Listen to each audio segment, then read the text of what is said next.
So the end of the year is finally here. You saw my list for my top 10 favorite video games of 2023, but while I watched less movies this year, there's two particular lists that I still like doing at the end of the year, even though I don't review a ton of it, and one of those happens to be video games. I am a massive fan of video games. I might not review every video game that I talk about. I've been doing a lot of video game content over on a second channel, but more video game content will actually be coming in the new year. But I still wanted to rank all 20 video games that I played from worst to best. Now, I've not played every video game. I still have not played Super Mario Wonder. There's a lot of little things on the PC that I've not played either, but this will still be a fun list, and I can't wait to hear your guys' thoughts. What's some video games that you guys played this year that you would wholeheartedly recommend? Make sure to rank them all down below as well, or just give me some of your favorites.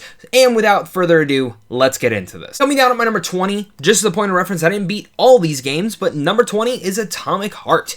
I didn't beat this. I played about 6 hours, and I thought it was one of the worst games that I've played this entire year. The concept, the idea kind of reminded me of something of BioShock, and I was really hoping that this would provide that BioShock void that I've had ever since BioShock Infinite came out.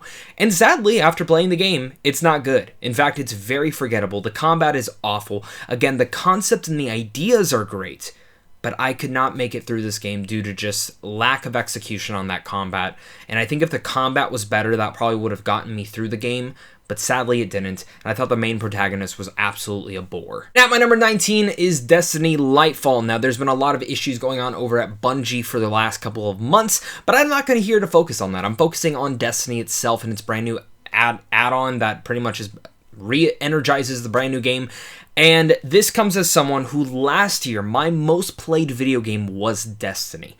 I got back into it. I loved the last add-on, the Witch Queen, and Lightfall was not that. Lightfall I actually found to be one of the worst things that has happened to Destiny. In fact, it killed any influence that I had for anything else going forward into Destiny. I don't plan on getting the next add-on, the Final Shape, or whatever the hell it's called. And a lot of that just comes down to mishandling, kind of feeling cheaped out. Like, the way that I played this kind of just felt like something of the same. They didn't really add to anything, to any of the online modes or anything of that nature. So, plus, the story, I thought was just boring. I thought Lightfall was overall had cool ideas, specifically like the whole new tightrope and the new weapons and some of the new energy stuff and even that new finisher. That's cool. But overall, Destiny Lightfall is forgettable. Honestly, it would have been my least favorite thing I played this year if Atomic Heart just wasn't so boring. But Destiny Lightfall it killed it. I don't care about Destiny anymore. Which gets me into my number 18. This might be higher on a lot of your other lists, but I just want to say that I have not beaten this game. And I think if I beat it, it'd probably be higher, but at my number 18, it's HighFi Rush. I thought from what I played about 2 hours. I thought it was awesome, energetic, fun, and then I got busy with my real job and also reviewing movies. So I have had no inkling or no time to honestly go back to it. But to say that is I still have had downtime in going back to other games. And I have had no eagerness to go back to HighFi Rush. Part of that might be just because I don't want to go into any other slashers or anything of that nature. And I'm just not looking for anything of what HighFi Rush was. But the concept, the idea, the graphics, all of that was such a blast. And I would recommend that you actually go try out this game. It's on Xbox Game Pass. Go check it out. I like it a lot more than me. Every person I've talked to loved the hell out of this game. Again, it's just one of those I had no eagerness to go back to. Thought it was fun for what I played, though. Now, my number 17 is Avatar Frontiers of Pandora. I've been putting off this ranking because I've been trying to actually beat this one. I have about 2 missions left, so I feel pretty solidified in my thoughts on Frontiers of Pandora. And it's down at the lower end because I find the game to be a bit boring. And this comes from someone who the 2 Avatar films, specifically The Way of Water, is one of my favorite films of all time. I know it's new, I know it's all that, but I watched that film like 9 times in theaters, and I adored it. I loved it. I love the world of Pandora, I love the Na'vi, and I love everything that James Cameron has infused into this. And when Ubisoft was announced to be making an open world game, I kind of rolled my eyes at it because I'm not a huge fan of Ubisoft, but I like the developers who were actually making it, and I think overall Frontiers of Pandora is decent. I just don't think it's worth $70.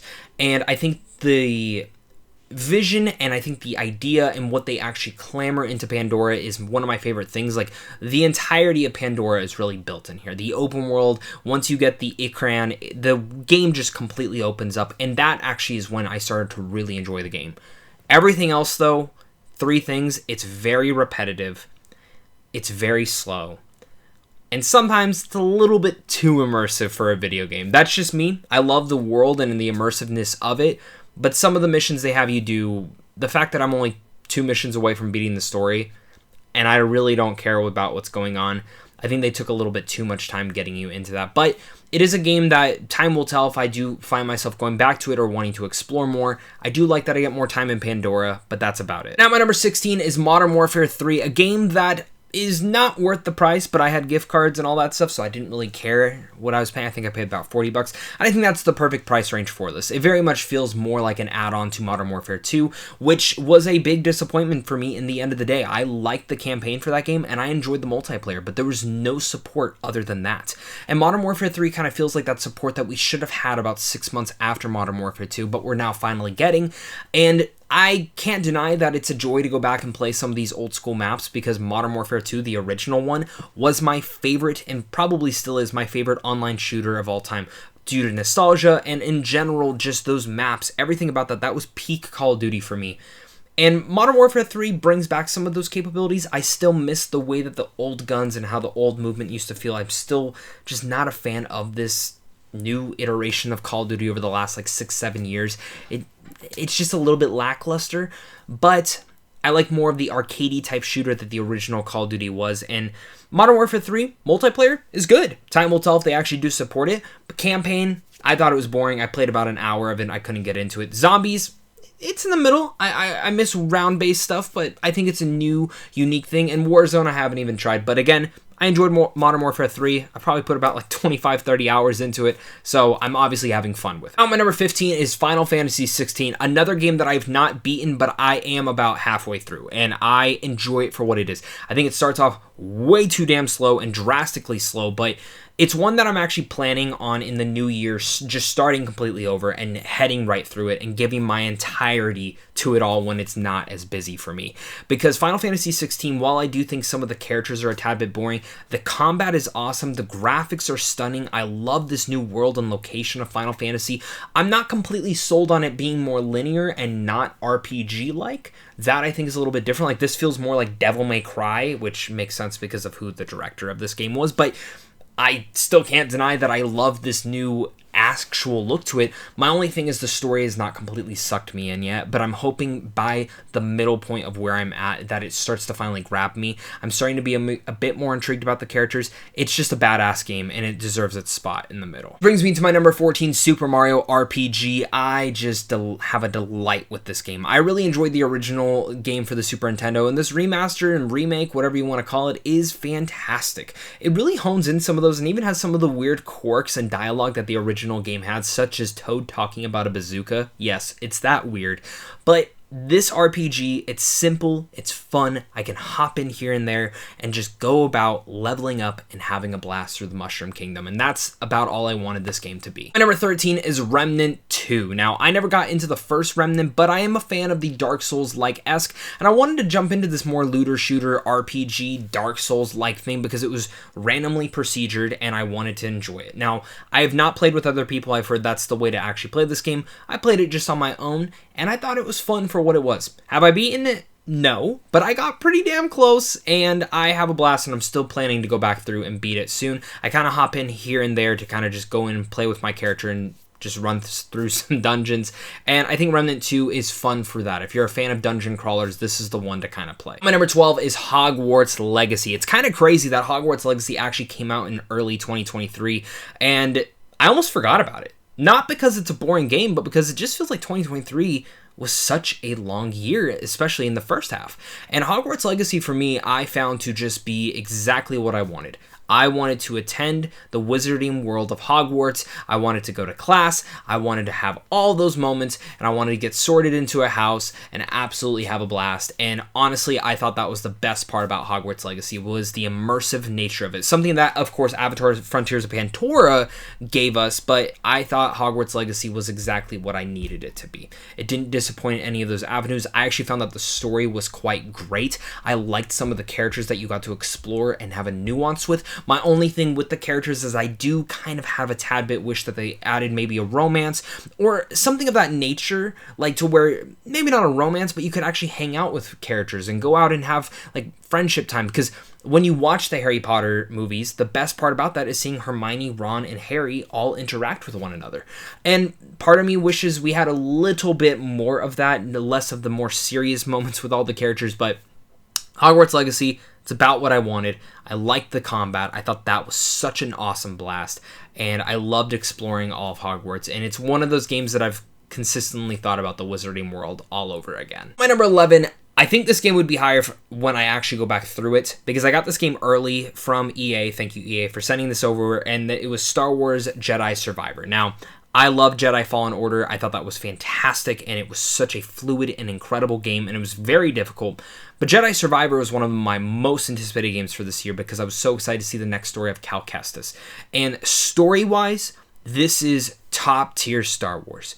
I love, love, love Cal's story through here. I love the new characters they interact. I love Bodhi. I think he was a very intriguing character to put into here. I love, spoiler alert, the Darth Vader sequence in here. I thought that was completely and utterly satisfying. But I played this game right when it came out, and it was a mess. It was very buggy. And by the time I beat the game, because it took me a while to get through it, they had fixed part of it, and then I jumped back into it right when they said they fixed the whole game, and it felt a lot different. But at that point, I had to move on. I had to get to the next thing. So I think this game, if I do go back and play it, it will feel a lot better, a lot different. I'll probably enjoy it more and probably be able to spend more time in this world and feel like I'm not rushing through it because of the bugs and everything of that nature. But this is about better versions of what Jedi Fallen Order was in every way, but my experience was sadly taken back because of all the issues I had, but still a blast, and I enjoyed the hell out of it. I almost thought it was perfect. It was just those bugs that really kept me from loving this game fully. And now at my number 10 is Mortal Kombat 1. Now, I have not beaten the story for this. I don't really care to play the story in this. Why I get Mortal Kombat games is for me and my fiance to play the hell out of the fighting mode and go versus, and that's what we bond over. And that's the reason I bought this game first day, is because I wanted my fiance and me to have a blast playing Mortal Kombat 1, and that's exactly what we did, was we play Mortal Kombat 1 once a week, and we have a blast doing it. Trying all the different characters, playing through them all, and that's... I don't really have much more to say to that. I wish they had a little bit more things, like some of the towers. I think that's a little bit cheap, some of the other things they added. I think the Mortal Kombat before this had a lot more content that I enjoyed playing on the side, but I can't deny that the combat in here is so fluid. I love the cameo sequence. I thought that was going to be such a low-end, low-ball, kind of trashy thing, but it really worked here. Now coming in at my number 9 is Starfield. Now, to be honest and point frank, like if we're looking at the side, I'm about to say something that might be hypocritical, what I just talked about with Star Wars Jedi Survivor, but put aside all the issues. I didn't have too many bugs. I think this game does feel old gen, but that's kind of what I was looking for, because once a year, I always go back through and play either Fallout 3, Oblivion, Skyrim, or Fallout New Vegas, and I got Starfield here. And would I have liked Starfield to be a new adaptation of all these things and something that doesn't feel old gen? Yeah, absolutely. But it brought me back to the days of playing those old games, and that's about what I wanted. I thought this was a fun and awesome experience. I thought this was a fun and entertaining time in the 21st century of video games. And yes, it does have its issues. I will not lie. Have I wanted to go back and play it? Yeah, I actually have. Have I had time? No. But I played the hell out of it for the first few days that it came out. I ended up beating the game. And what I will say is that when it comes down to Bethesda's stories, I usually find myself not caring by the back half and getting a little bit disappointed by the ending. And Starfield is actually their first game in a long time where I went back and I said, holy shit, this ending is great. And then seeing how it's kind of just a cycle. I think it's so brilliant the way that they actually have this play out, how the game ends, and how you can get sucked back into the story. Because the second it ended, I started playing it all over again. And that way that New Game Plus works, honestly, for the way that it works. It's unique. I'm trying not to spoil it because I think it's something that you should experience on your own. But it's actually one of the few games where I would say, yeah, don't do everything yet. Beat the game first, then go back through. And I think it'll be a completely new and different experience for you. And I have to give Bethesda credit where credit is due on that part at least. Things were a little bit clunky, but again, I'm used to that because I replay all their older games all the time. So it kind of just felt fitting for that. Coming down at my number 8 now is Baldurs Gate 3. Now, I know this is the game of the year for many people, and I absolutely loved my experience with this. I'm almost done with the game, but I ran into a glitch, and I just haven't had... I've gotten to the point where I just have to restart the game, pretty much. And I'm planning to do that in the new year, go back through it, because it doesn't seem like there's a ton of games coming out next year, and actually give my life, once again, to Baldur's Gate. But I thought this game... I'm not big on the turn-based RPG combat style. That's just not my cup of tea. I like the older Baldur's Gate games where it was top-down, dungeon crawling, specifically Dark Alliance, which is my favorite one. And I have to be credit, but I have to be honest, is that the story and the characters for Baldur's Gate 3 are some of the strongest in RPGs in, honestly, forever. I think the last time I actually felt this attached to a lot of my companions in a game like this was probably the original Mass Effect trilogy, starting with Mass Effect 2 and then 3. First one was decent, but those two games specifically made me start caring about these characters. And Baldur's Gate 3 kind of did the same thing, which pushed me through this turn-based combat, which I don't think is bad. It's just not my cup of tea. But it's something that I could not get enough of. I loved going in and interacting with each and every one of these characters, and honestly being completely shocked and surprised by certain things in there. And I think this is a game that the more you put in, the more you get out of it. And the more that I found myself playing into this game and finding all these different little things and finding all these new nuances, it's an almost impossible game to 100%, because I feel like anytime you go back through it, or any other person you talk to, there's a different experience that they're all having with one another, and I love that. But now we get to my number 7, which is probably one of the most joke-filled games of this year, but it's purely up here just because of how much fun I've had playing it with other people. And I'm not a huge PC gamer, but I am for this game, and it's Lethal Company. If you've never heard of this game, it looks like kind of Minecraft-ish with the graphics, but you're basically garbage collectors going to these haunted and monster-filled areas collecting garbage. And playing with friends is one of the most joyful experiences I've had this year.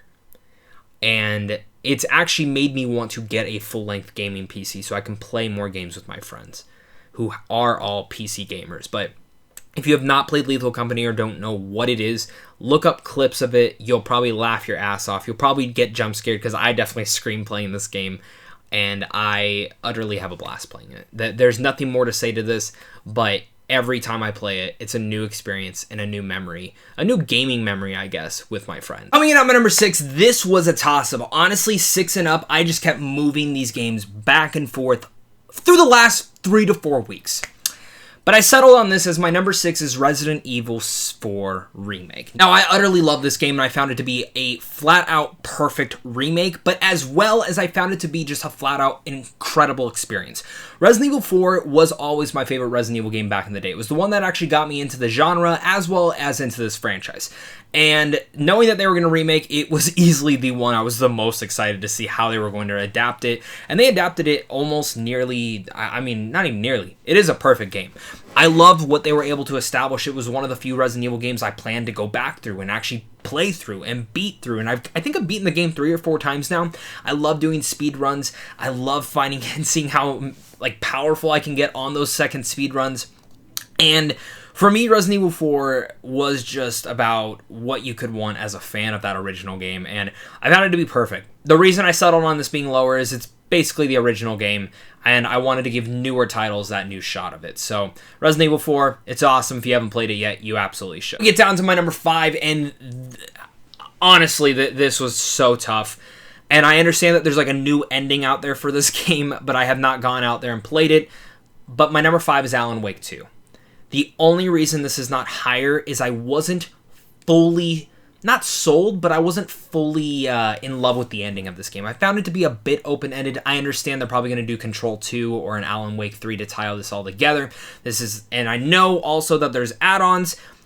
It's just the ending that I got, I just sat there and what? That's it? But everything else in Alan Wake 2, I thought made not just Remedy's best game yet, but one of the most definitive and honestly incredible horror experiences I've ever had. I actually think this is the scariest video game I've ever played. And I have not played a lot of horror games because I'm a scare baby. But this game was everything. I thought the combat was so fluid. I was really surprised to see how much I love Saga Anderson.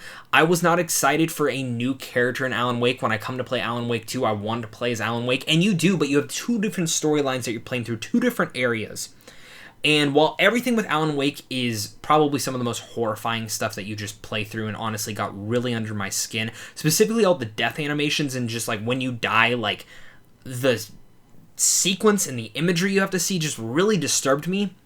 And that's for both parts, but more Alan Wake, and even the sound design just, ugh. I'm getting goosebumps even thinking about this, like, dire New York City that you threw with Alan Wake. But Saga Anderson impressed me as a character that I care about, and weirdly enough, I like more than Alan Wake by the time the game ended. But both of their storylines, the way that they correlate, the way that they come together, the entire retirement home sequence for Saga was honestly, like, tremendous.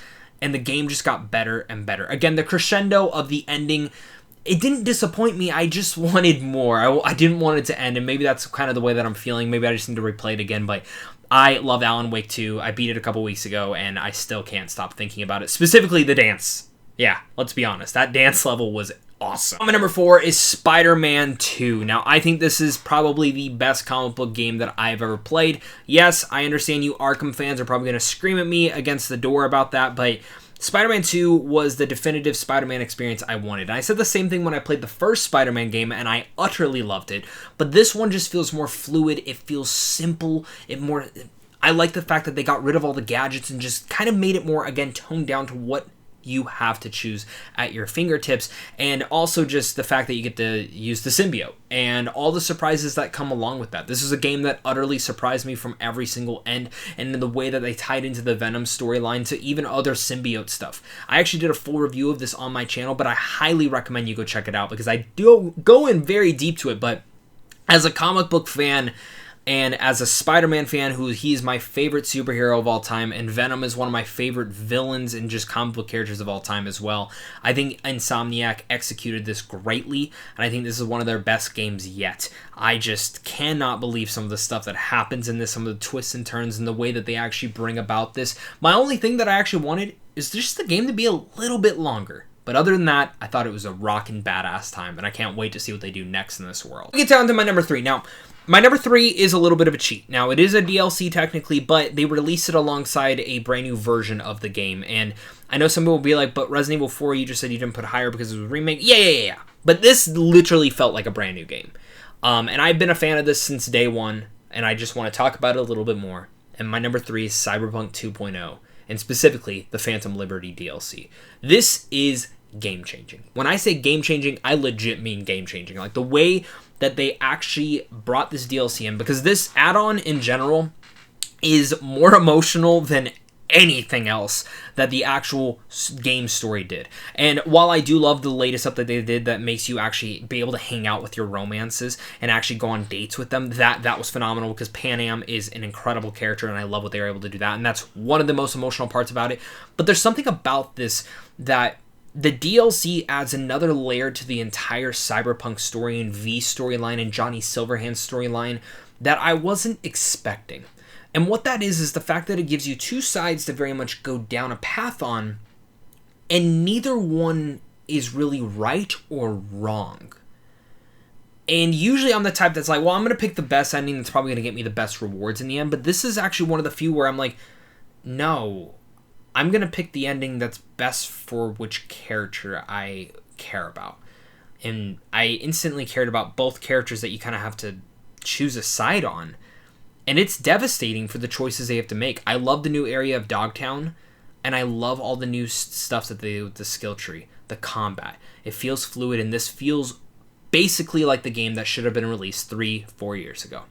And while I love the game for what it was back then, it was a buggy and utter mess. And I loved it for what it was, but this is the version that we've had, and I have spent countless hours in Cyberpunk 2.0.